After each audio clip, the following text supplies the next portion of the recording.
I introduce you to Khai Seng. Khai Seng, hello, welcome. Thank you. Thanks, Salman. Hi, everyone. Hope you're having a good time. Okay. So today is a tender event for me because part of this topic of designing your dream organization, it's titled specifically yours because it's not mine that I want to go through. It's really in this hour, really having a conversation to explore what your dream organization is. Of course, I will be sharing a bit of my own journey in developing two of my dream organizations. So the current one I have, Studio Dojo, and before that, Foolproof.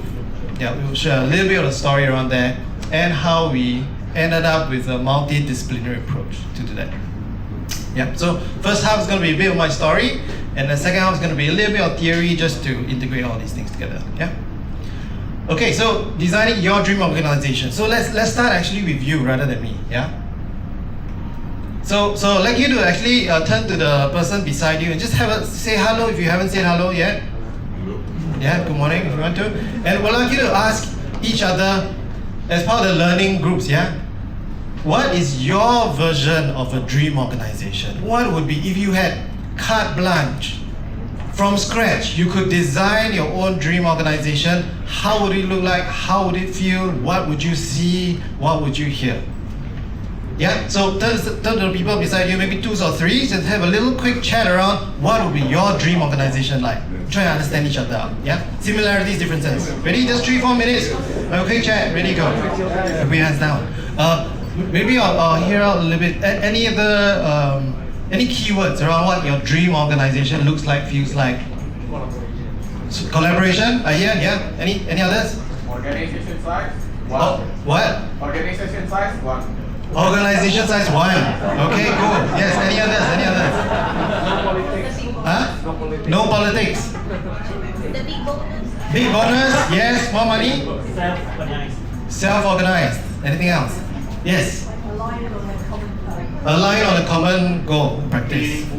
Meaningful work. Okay. What else? Flat structure. Focus on the purpose. Flat structure. Flat structure. Yes. Cool. So, yes. Okay. Being able to show up is yourself. Interesting. Okay. So, life giving. Wow, there's a lot of requirements in this room, huh?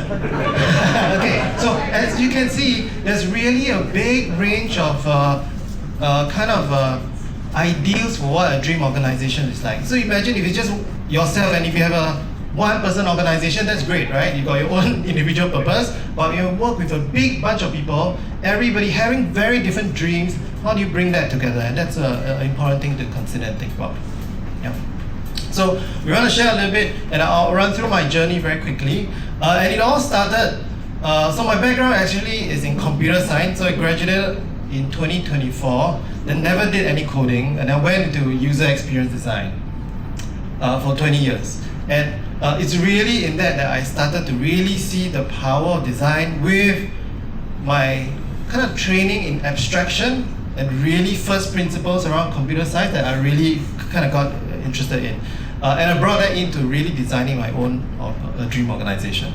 So what came up was really this idea where I was kind of running this organization called Foolproof. It's a UK-based, UK's or Europe's largest UX design firm, and they set up an office in Singapore. So I was heading that up.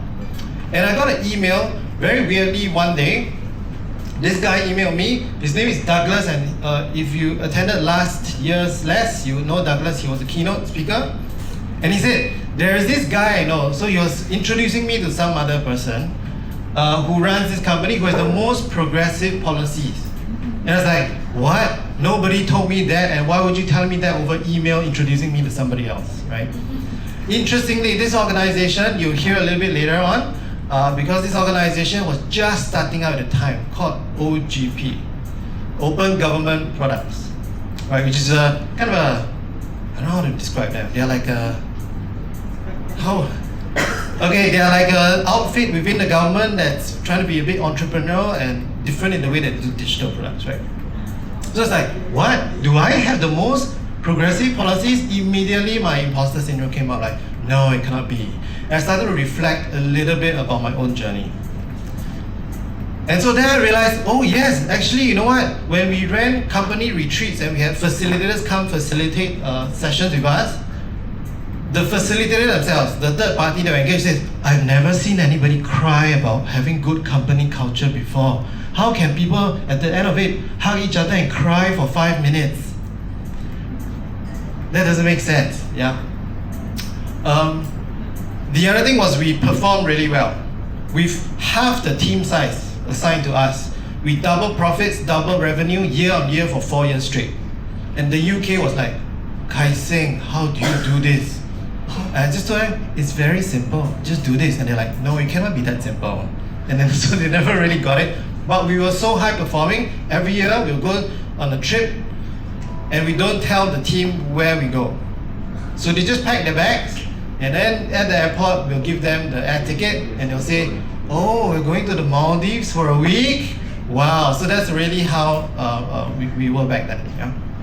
So it's really this idea of high performing teams but not in a stressed out environment. How do you do that? Where you can be yourself and have focus. But really, if you really want to understand an organization, you really cannot do that without telling the story of its leader. Right? Because the leader is a big part of that. So I'll share you a little story, or 3 short stories about how this kind of developed. Okay, so first story is experience I had in the army in Singapore. So for those of you who don't know, there's military service that's compulsory. And in the military, the most important thing, your wife, i.e. your wife, is your rifle. Yeah, you go everywhere with it, even the washroom. Second most important person is your buddy. Your buddy is the guy who watches your back in battle. And yeah, essentially, you know, if you die in battle, they are the ones who cut your dog tag and return that dog tag to your family. Yeah, so very important guy. So I was in this. We were at the end of our basic military training, so it was a very long, tiring day. We all washed up, we were getting ready for bed in the bunk. And just before bed, so I think it was about 15 minutes before lights out, my buddy came to me and said, hey, Khai Seng, come here. I said, what? So I walked to him. Then what happened was, he flipped me over and then held me down on the floor. Like this. So I was like this with my feet all up and I was like, I cannot move. And I was like, hey guy, what are you doing? Are you just playing? Can you let me go? And I said, let me go. And he just stared at me, face towards me, eye to eye. And I said, let me go. And I did that for, God knows how long, I think it was about 7 minutes. And nobody in the bunk came to help me. That day, after that was done, everybody went to sleep, nobody talked. At the end of the basic military training, this guy got chosen to go to the officer cadet school, to be a leader in the army. And that day, at the end of that basic military training, when I found that out, my heart just sank. Like, wow, what is the organization that I want to be in? It will not be celebrating something like this. So you can see how that really drives me back there. Obviously, I've worked on myself, I think, a bit, so I'm okay. Are you okay? Can you all take a deep breath? Just 1, 2, 3. Shake it off. You know, if you need to, just shake it off, yeah? It's me, not you. Okay, yeah. But you can see how that really drives what I think a really important organization, a healthy organization is. Yeah, that's my first story. The second story is chili crab. So I had a boss previously in Foolproof, and the founders from the UK came by. Obviously, you know, if you have founders from the UK, first time coming to Singapore, meeting the team here, where do you bring them? Chili crab at East Coast Park. Yeah, so you go there, you go and have a chili crab, we had our bibs on, and at the end of the discussion, so my boss back then was like, hey, founders, you know what? This is great, we all good, we all set up, ready to go, raring to go in Singapore. But you know what? I questioned whether, and back then as a UX, user experience agency, he said, I questioned whether the market really would want user research. I think we should just build straight away. Just build what the stakeholder wants. That's what the market needs. That's what is needed. Let's not do user research. So it's almost like telling what you say, let's just do waterfall and let's just plan our timelines for 5 years and just stick to it, right? So, and he was so angry with our founders and so insistent that he was telling this while his hands were shaking and you can see his whole face was red. Obviously, me and my team member, back then we were very young, we were like, oh, do we have a job tomorrow? Like, we're just eating our chili crab quietly. And we had a really long walk along East Coast Park, 1 hour long. And then we had to walk 1 hour back. But at the end of that, we did not have a boss. We may not even have an organization. I was like, oh, we have to look for another job. And so that's one of the things that I also realized, ooh, self-awareness and self-regulation is so important. Again, an important thing that our organization must develop in the team members. Okay, third story.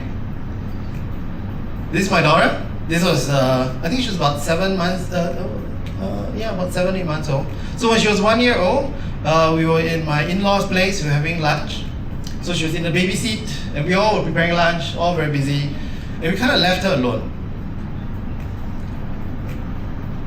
There was a hot bowl of porridge, and there was nobody around. Guess what she did?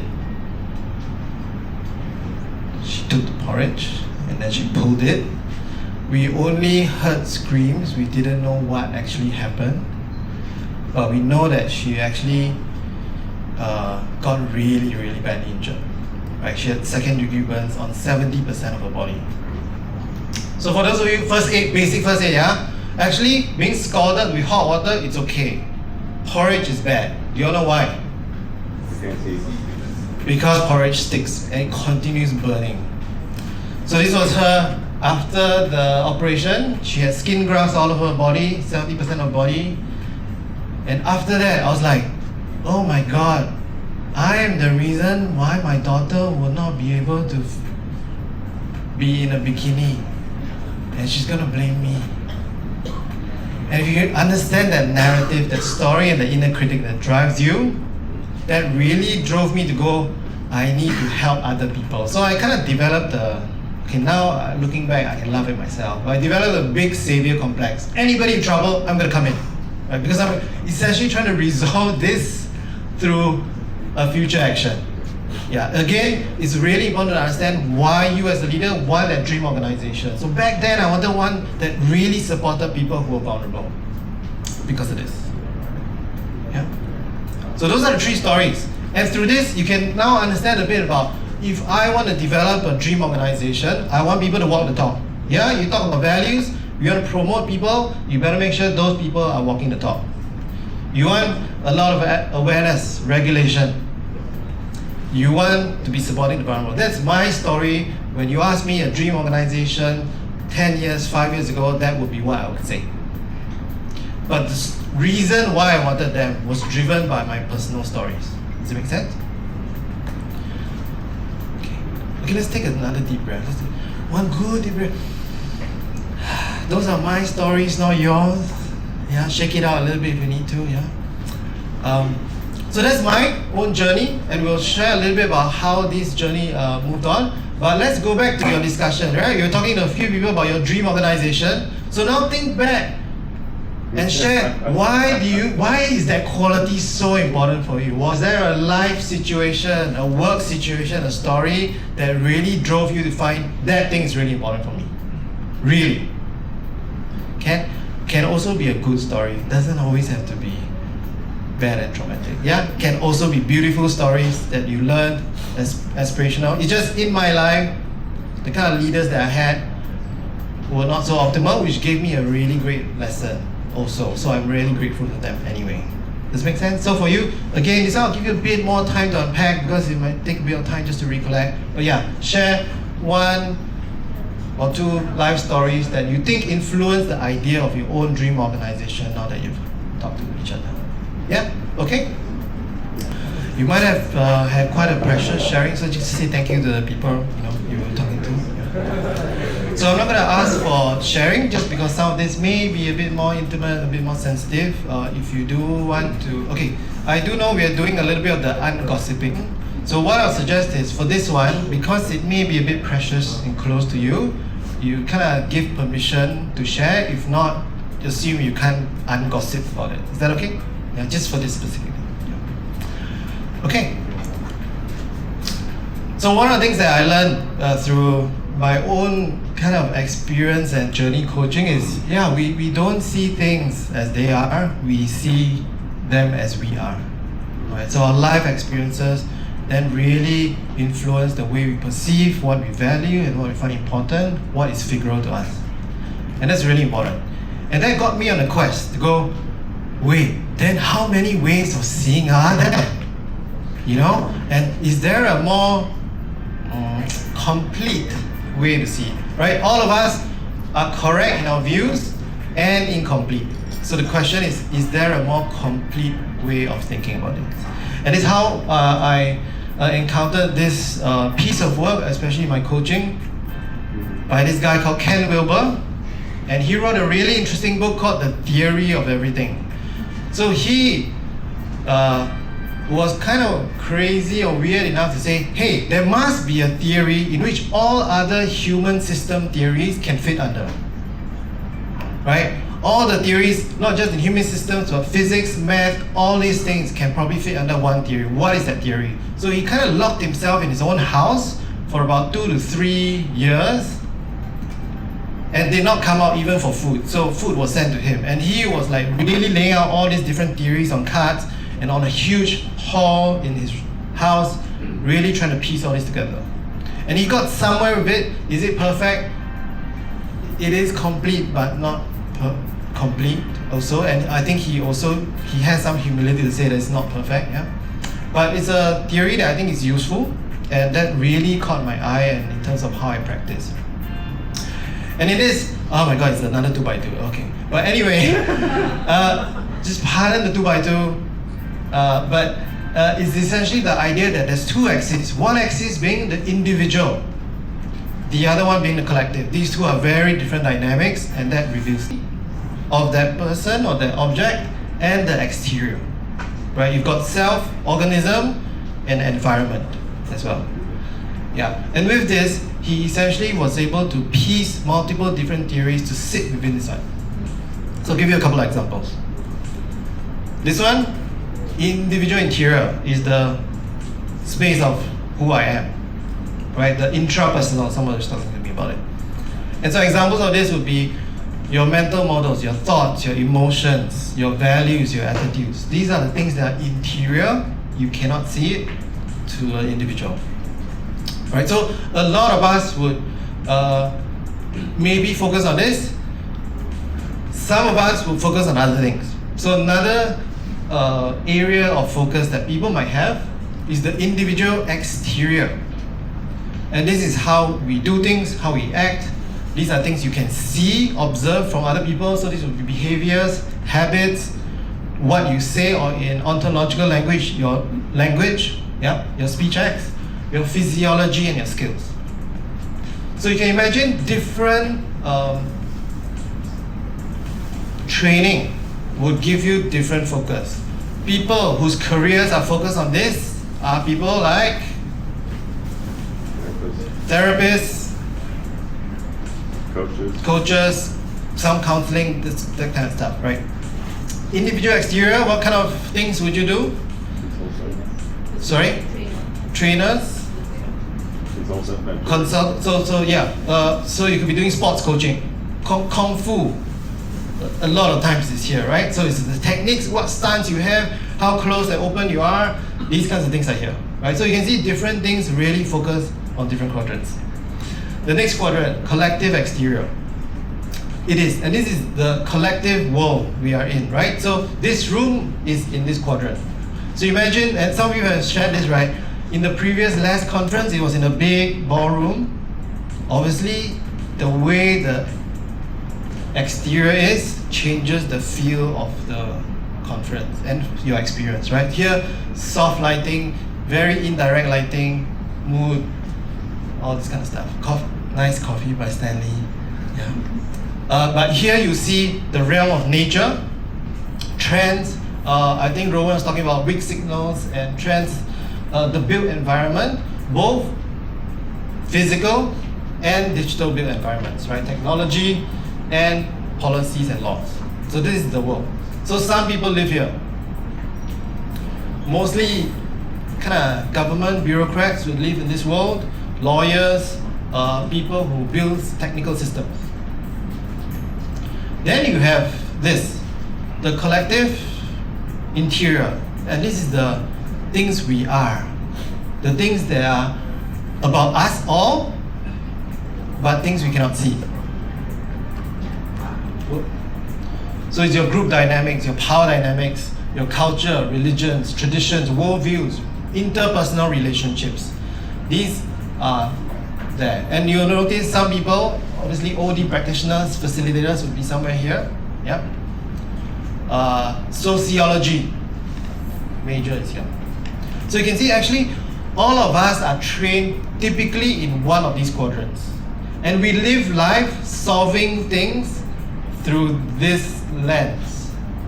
Yeah, so engineer builds to solve problems, the architect creates buildings to solve problems, a facilitator creates workshops to solve problems. So all of us are trained in one thing. But the question is, the world is not like this and nicely clean cut, right? So we need to really broaden that. And so I found this a really nice way to identify a bit more completeness, at least for me, in my perspective. Okay. So I'm gonna get you to talk a little bit with your groups again, your small groups. Which ones do you naturally lean towards? So there's probably some individual, personal direction for you, but maybe your training or your work might be the same or different. Yeah, so just have a chat around the pairs or triplets you have, around which one is your preference and why is that your preference as well, because we all are different in a way. All right, thank you. Let's do a quick straw poll, yeah? So obviously, we all don't fit into neat boxes like a 2x2, but let's get a sense of where you think you are a little bit more attuned to, yeah? So you can raise your hands in multiple boxes, yeah? Okay, so let's go with the individual interior. How many of you very sensitive to this? You can just take a look around the room, yeah? Cool, okay. Individual exterior, behaviors. Okay, slightly different hands. Collective exterior of the world.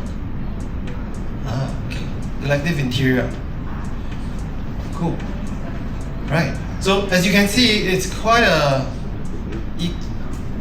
uniform group. So it's quite interesting. Not every committee is like that. But okay. Right. Let's say something, right? Yes. I saw some of you also put your hands up for multiple ones, and yes, it is true. And that's what in Ken Wilber's language is called tetra arising. That means at any single moment, all four of these perspectives are always there. As you're listening to this, you might be paying attention to your thoughts. You also have some behavior, and now it may not look like it's obvious, but your somatics and how you hold yourself, your shoulders, your weight, all is affected. Obviously, the room is affecting you, and you are affecting the room. Yeah. And then there's also a common culture that's slowly being developed, either in small groups or in the larger group. So the question is, are you attuned enough to pay attention to all four all the time, if needed? I don't think it's possible to do all four all the time, if not you'll be really tired. But when it's needed, when there's adaptability, when you need to be anti-fragile or resilient, that is the time to really be more aware of all these different things and see where the issue lies. And so sometimes it can look like this, but the issue might be somewhere else. And so you want to pay attention and build the range to be able to move in different quadrants and then intervene choicefully. And that was what I learned, and that is essentially what I've developed in Studio Dojo. So that's my own dream organization now, where I'm really looking at all this, and everybody in the team doesn't have one career, they have 4 careers at the same time. They were learning all 4 of these at the same time. Huh? Do they get 4 paychecks? I don't get 4 budgets, unfortunately. So this part, the monetary system and the capitalistic system, needs a bit of change. I think we all know that. Yeah, we all know that. Yeah. And so it's really because of this that I really developed this idea within us in Studio Dojo of 4 different practices to take care of each of the quadrants. Now, each one is not neat in one quadrant. Does it make sense? If you think about LeSS, you're probably saying we're in all 4 quadrants. And that is true because, again, it is tetra arising. There's always these 4 components all the time for anything we do. But we can try and focus.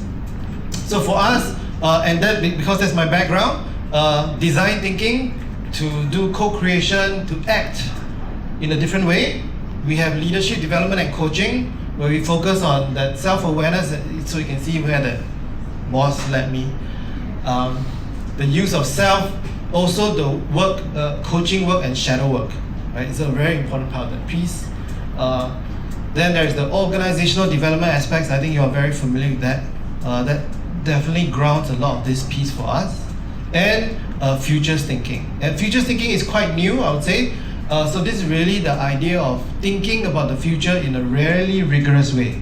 So how do you do that when you don't even know what you want to eat for lunch tomorrow? Yeah? But how can we still plan 10, 20, 30, 40, 1,000 years ahead of time? And there are ways to do that. And so that's really understanding how the world is shifting. Yeah.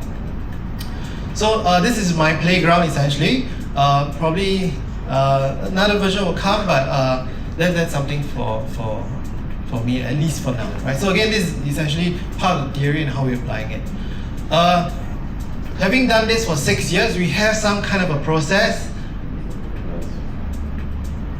But you know, right, this is a map, not the territory. Yeah, so it looks like a double diamond or a loop or a spiral, but it doesn't work that way, right? But at least conceptually, there's a way that we are trying to integrate both the OD with the futures to develop multiple visions of the future before coming up with ideas and solutions, and then obviously delivering it and really trying to make action and looping it back, right? All the while developing leadership skill sets and organization skill sets. So that's our current thinking. If you're curious about this and you have a version of this on your own, I'd love to have a coffee chat and explore more, expand more on that. So because of this ability that we have, we are very flexible and adaptive to any kind of challenge. So in the past 3 years, these are the types of projects that we've done. System dynamics, Rowan talked about causal loop diagram. We did system dynamics for the industry in Singapore. Why wage trajectories level off and don't keep on increasing.